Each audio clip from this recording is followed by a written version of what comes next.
স্বামী স্ত্রী দুজনের ঝগড়া হয়েছে।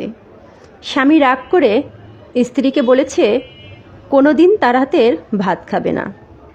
এই বলে স্বামী জঙ্গলের মধ্যে একটি গাছের ডালে গিয়ে বসে রয়েছে, আর বাড়িও যাচ্ছে না, স্ত্রীর হাতের ভাতও খাচ্ছে না।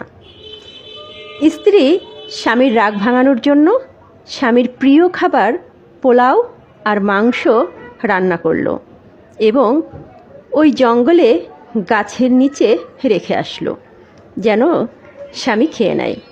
কিন্তু তার স্বামীর প্রচণ্ড রাগ, কিছুতেই খাবে না, গাছের ডালে বসেই আছে, গাছের ডাল থেকে নামছে না। এর মাঝে কয়েকজন চোর গ্রাম থেকে চুরি করে ওই জঙ্গলের মধ্যে ঢুকলো। তাদের প্রচণ্ড খিদে পেয়েছে। হঠাৎ তারা ওই পোলাও মাংসের গন্ধ পেল।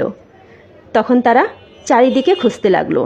খুঁজতে খুঁজতে তারা ওই গাছের নিচে এসে দেখলো কয়েকটা বাসনে কিছু ঢাকা।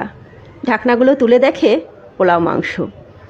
তারা চিন্তা করলো এই জঙ্গলের মধ্যে গাছের নিচে পোলাও মাংস কিভাবে আসলো? নিশ্চয়ই কেউ বিষ মাখিয়ে এই খাবারগুলো এখানে রেখে গিয়েছে, তাদের টাকা পয়সা চুরি করে নেবে। এই চিন্তা করছিল আর চোরগুলো বসেছিল। হঠাৎ এক চোরের নজর পড়ল ওই গাছের ডালের উপর, ওই ব্যক্তিটির উপর।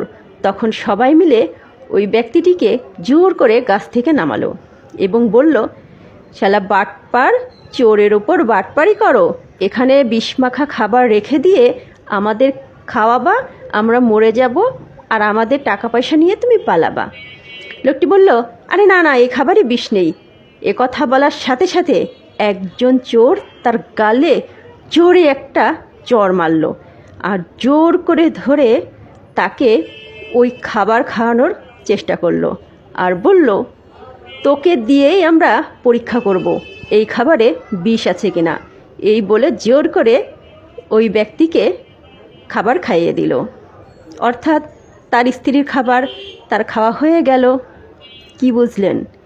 7 পাকের বাঁধা সম্পর্ক এত সহজে কি স্ত্রী ঘাড় থেকে নামবে? একবার যখন হাতে হাত রেখেছেন, সারা জীবন ওই স্ত্রীর হাতের রান্নাই খেতে হবে। সবাই ভালো থাকবেন, ধন্যবাদ।